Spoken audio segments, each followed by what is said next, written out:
di kelompok 2 yang beranggotakan Ninda Puspita, Ika Luciana Safara, dan Aisyah Ayu Larasati. Saya dengan Mas Syam yang ingin mewawancarai tentang analisa sosial kemuhammadiyaan. Sebelumnya Mas Syam tolong memperkenalkan diri. Baik, tanpa salam. Perkenalkan, nama saya Mas Syam Nafi dari Prodi Arsitektur, asal dari Lamongan. Saya dulu dari awal masuk di perkuliahan mengikuti organisasi IMM atau Ikatan Mahasiswa Muhammadiyah mulai dari tahun angkatan 2021 sampai sekarang. Sebelumnya nih Mas, saya mau tanya, Mas Syami pernah menjabat di IMM sebagai apa ya? Kalau saya setelah masuk di IMM, yang pertama itu jadi anggota. Pertama kali masuk di IMM menjabat sebagai anggota RPK Riset Pengembangan Keilmuan. Setelah itu lanjut sebagai sekretaris RPK, dan yang terakhir ini menjabat sebagai anggota JMKT. Nah, saya mau tanya langsung nih Mas, bagaimana peran Ikatan Mahasiswa Muhammadiyah dalam membangun dan mengembangkan pemikiran kritis mahasiswa? Di Ikatan Mahasiswa Muhammadiyah sendiri itu bergerak di beberapa bidang. Itu ada pengajian dan dakwah, itu ada kepemimpinan,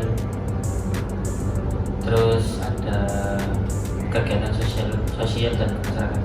Kalau pengajian dan dakwah itu biasanya bergeraknya di bulan Ramadan. Itu ada pengajian rutin yang dilaksanakan oleh Ikatan Mahasiswa Muhammadiyah sendiri, agar apa? Mengembangkan pemikiran Islami kepada anggota-anggota di IMM sendiri gitu. Terus yang kedua tadi ada kepemimpinan, itu di bidang pengkaderan bagi anggota di dalam organisasi IMM itu sendiri, atau ada kegiatan PID dan lain sebagainya, DAM dan sebagainya. Itu biasanya diikuti setiap mahasiswa yang biasanya itu mewakili dari setiap komisariat yang ada di kampus Universitas Muhammadiyah gitu, maupun non Muhammadiyah. Di sini ada organisasi IMM, tapi nggak semuanya ikut andil dalam organisasi ini. Terus yang ketiga tadi ada sosial kemasyarakatan.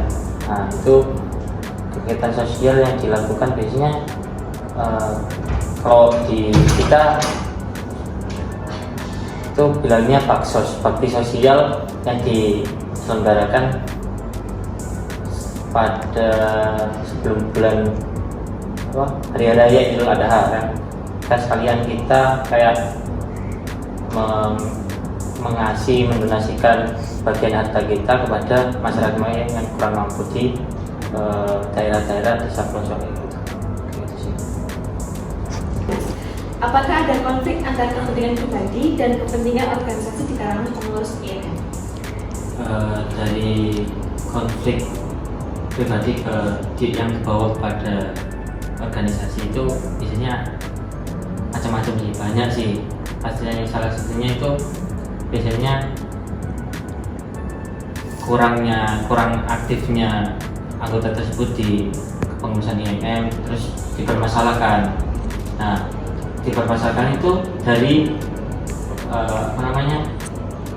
dia itu nggak aktif, kenapa konfliknya kayak gitu. Terus karena ini sering pacaran misal kayak gitu kan, itu dipermasalahkan ke organisasi. Sepengetahuanku dulu kayak gitu, dan yang pernah saya alami dari hal tersebut kan, saya lebih ke dalam sebuah organisasi kan pasti ada profesionalisme kan. Nah, jadi sebuah urusan pribadi itu nggak perlu dimasukin ke organisasi.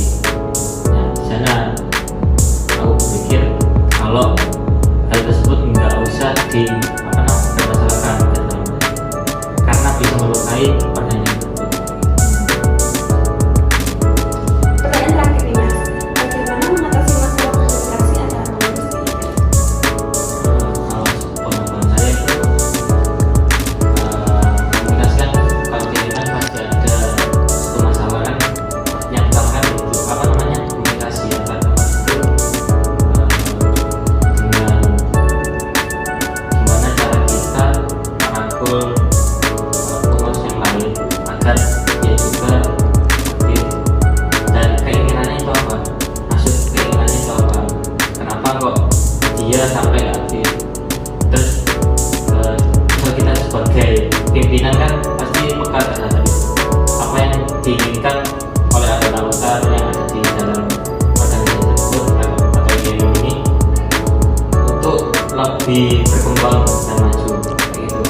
kegiatan pastinya aktif lah dalam berorganisasi di IMM.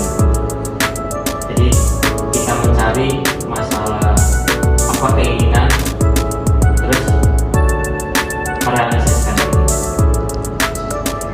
Terima kasih Syami sudah menyempatkan waktu untuk kita wawancarai dan menganalisis sosial pembangunan.